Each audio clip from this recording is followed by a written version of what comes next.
Guys, I'm back today to share the faux patina finish tutorial. I'm using anti-sewn chalk paint in the color Provence as the base coat.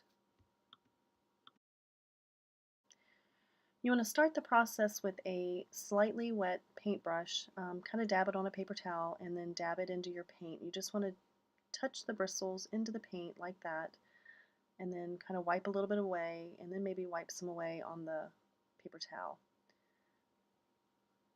Just apply it by brushing it on. You don't want full coverage. Again, you want some of that bronze to show through the same way that we did with the verdigris technique. So just apply the paint all over and be mindful, leaving a little bit of the bronze to show through underneath.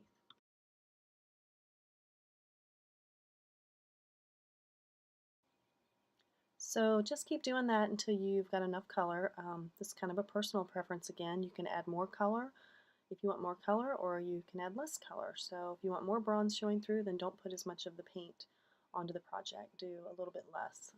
You are going to go back and wipe a little bit away, so keep that in mind as you're applying the paint.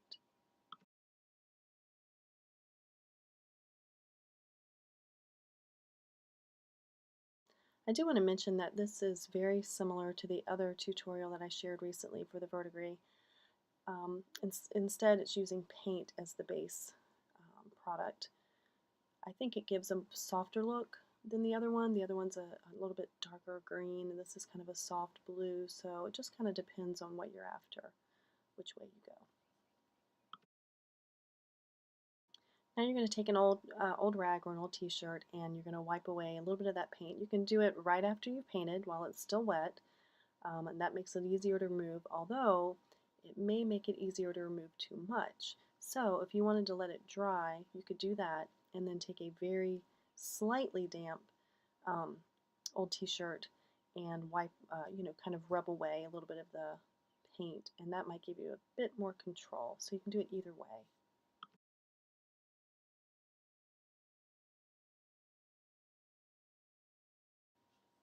And if you do end up removing too much paint, the great thing about paint that I love is you can just add a little more.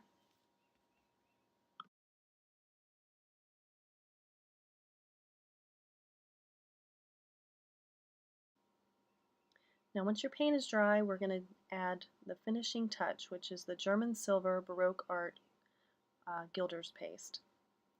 Mine is a little old, so it's dried up. It doesn't come that way. It usually comes in a little slab, which is a little bit softer and probably easier to use than mine is. But if you rub your fingers over it, you'll get some on your finger, which you'll see there. And this is how I've found is the best way to apply it, because you can really feel where you're putting it.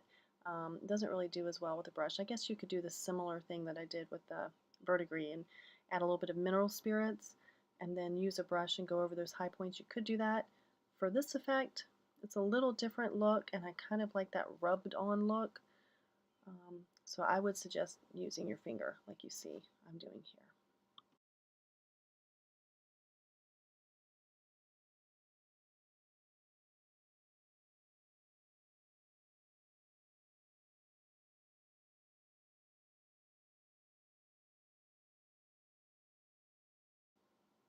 So just keep adding that as much as you want.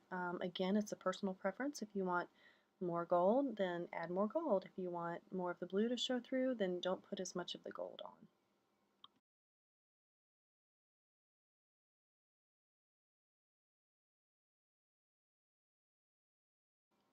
I really love this Gilder's paste, you guys. It is so much fun to use and so much fun to see the effect before your eyes.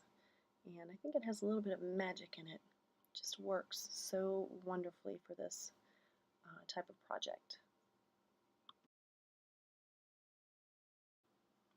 So yes, this is similar to the verdigris tutorial that I shared the other day, but it is a little different. It gives a slightly different look, a little bit of a softer look, so if you don't really love the dark green of the verdigris, this might be perfect for you.